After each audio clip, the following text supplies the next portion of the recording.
Assalamualaikum warahmatullahi wabarakatuh. Selamat pagi anak-anak, apa kabar hari ini?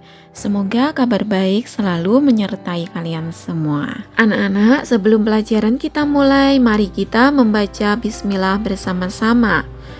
Bismillahirrahmanirrahim. Alhamdulillah, hari ini kita bertemu lagi dalam pembelajaran daring Akidah Akhlak kelas 3. Pada pertemuan kali ini kita setelah sampai di bab 2, yaitu Asmaul Husna. Hari ini kita akan belajar KD 3.2 memahami makna Ar-Razzaq dan Al-Wahhab, serta KD 4.2 menyajikan arti dan bukti sederhana Asmaul Husna, Ar-Razzaq dan Al-Wahhab. Nah, sekarang ayo kita mengamati gambar berikut. Gambar apa yang ada di layar kalian ini? Ya, itu adalah gambar dari berbagai makhluk hidup yang menghuni alam semesta. Ada aktivitas manusia seperti aktivitas sehari-hari yang ada di gambar, aktivitas manusia jual beli di pasar. Ada aktivitas hewan, burung yang mencarikan makanan dan memberikan makanan untuk anak-anaknya. Ada kehidupan di dasar laut, kehidupan hewan di hutan, serta kehidupan tumbuh-tumbuhan. Nah, yang menjadi pertanyaannya, siapakah yang menciptakan dan memberi kehidupan mereka? Nah, ternyata yang menciptakan dan memberi kehidupan di alam semesta ini adalah Allah Subhanahu wa Ta'ala. Allah adalah Tuhan semesta alam yang menciptakan kehidupan di dunia dan mencukupi kebutuhan makhluknya. Anak-anak, sebagai hamba Allah, hendaknya kita selalu memuliakan dengan cara bertakwa, menaati segala perintahnya, dan menjauhi segala larangannya. Kenapa harus seperti itu? Karena Allah adalah zat yang maha agung dan maha sempurna. Kesempurnaan dan keagungan Allah Subhanahu wa Ta'ala tergambar dalam sifat-sifatnya yang dijelaskan dalam Asmaul Husna yang berjumlah 99 nama. Asmaul Husna adalah nama-nama baik Allah dan hendaknya kita selalu membaca, menghafal, serta mengamalkan dalam kehidupan sehari-hari. Nah, itu tadi pengertian dari Asmaul Husna. Apa hadis yang berkaitan dengan Asmaul Husna?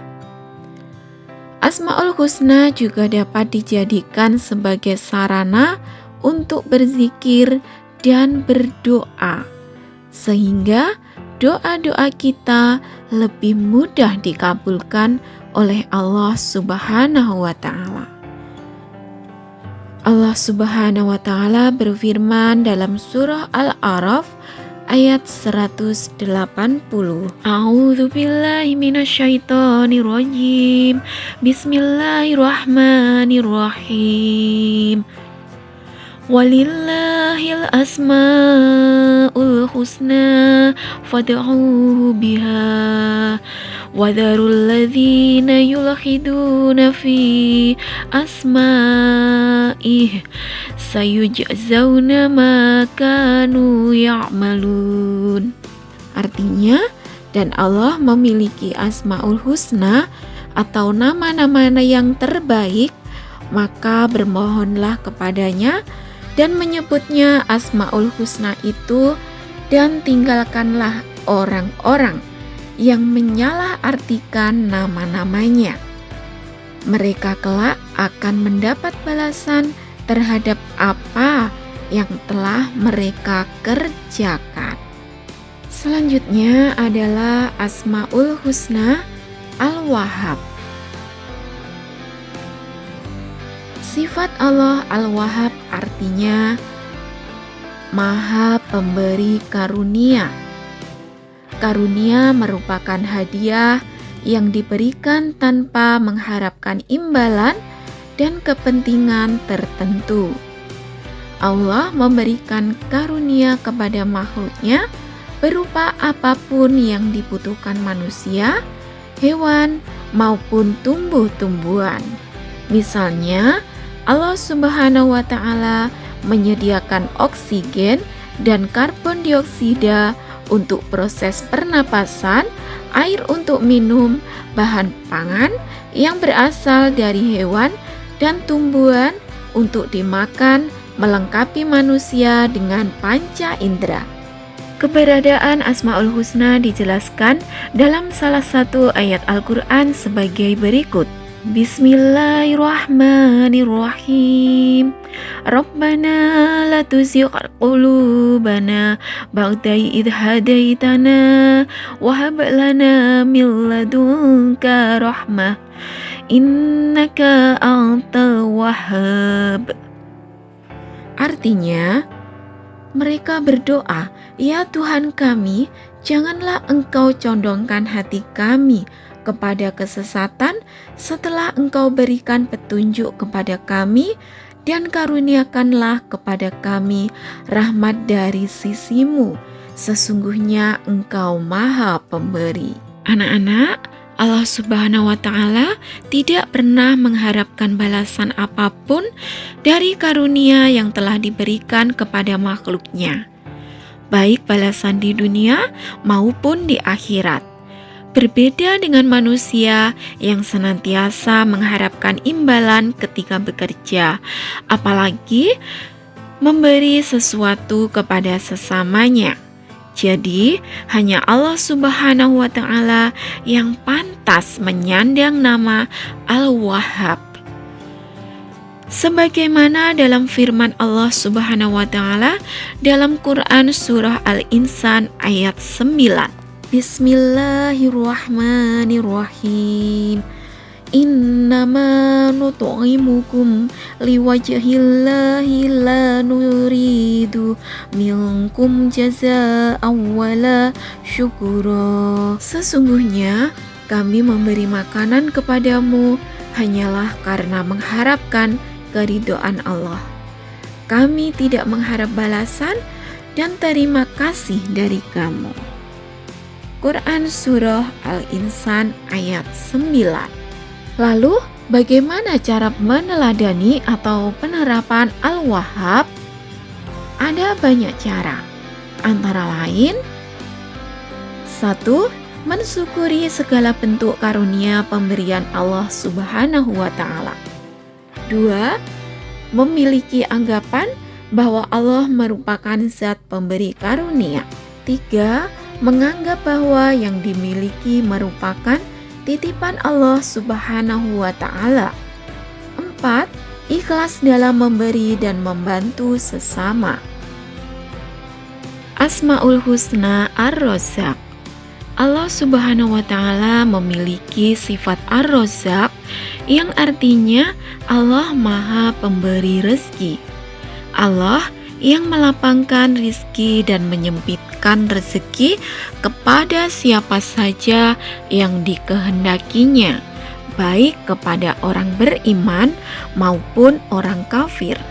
Seorang muslim harus berusaha dengan cara yang halal untuk mendapatkan rezeki. Sebagaimana firman Allah Subhanahu wa Ta'ala dalam Al-Quran surah Az-Zariyat ayat 58. Bismillahirrahmanirrahim. Innallaha huwar razzaqu dzul quwwatil matin. Artinya, sesungguhnya dialah Allah, zat yang memberi rizki, yang mempunyai kekuatan yang sangat kukuh. Quran surah Az-Zariyat ayat 58. Manusia memiliki kebutuhan hidup yang beraneka ragam, misalnya kebutuhan primer dan kebutuhan sekunder. Apa yang dimaksud kebutuhan primer dan sekunder? Kebutuhan primer adalah kebutuhan pokok yang harus ada untuk kelangsungan hidup manusia. Contohnya, kebutuhan makan, pakaian, dan tempat tinggal. Kebutuhan sekunder adalah kebutuhan yang tidak pokok. Contohnya, mobil, perhiasan, dan sebagainya. Allah memenuhi kebutuhan manusia dengan kadar yang berbeda-beda. Ada yang diberi cukup dan ada yang diberi kurang. Perbedaan tersebut memiliki tujuan untuk menciptakan hubungan yang saling membutuhkan antara si kaya dan si miskin.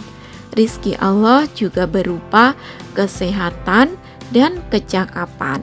Jadi rizki Allah itu tidak hanya terbatas pada kekayaan atau harta benda saja.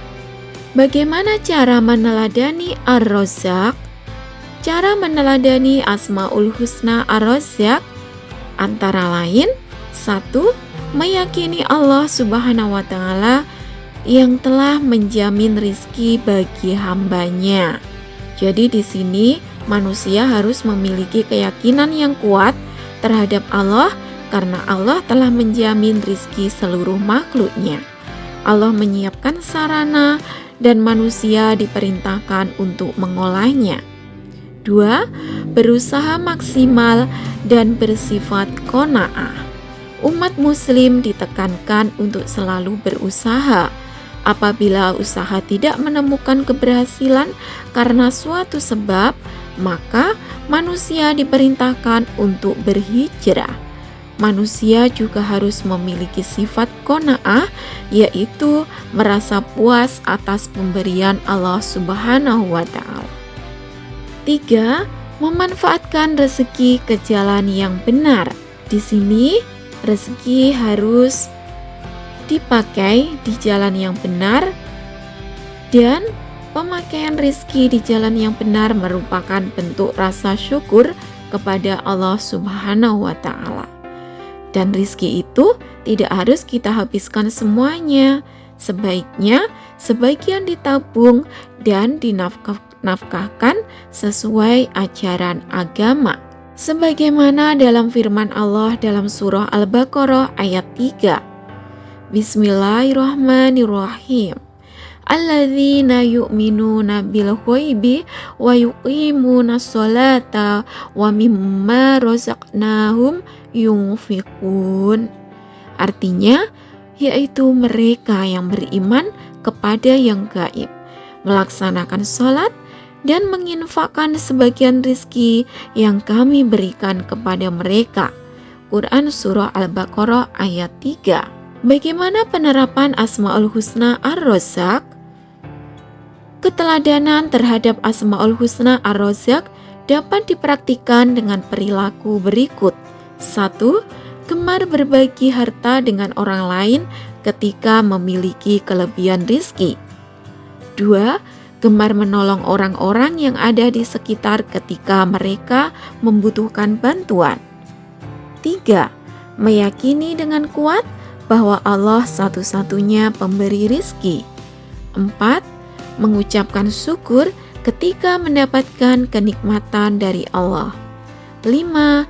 Memuji Allah Subhanahu wa Ta'ala sebagai Tuhan pemberi rizki bagi seluruh makhluknya dengan mengucapkan kalimat hamdalah. Nah, demikian materi yang Ustazah sampaikan hari ini. Jangan lupa tugasnya dikerjakan ya, dan materinya dibaca sekali lagi yang ada di buku dan di LKS.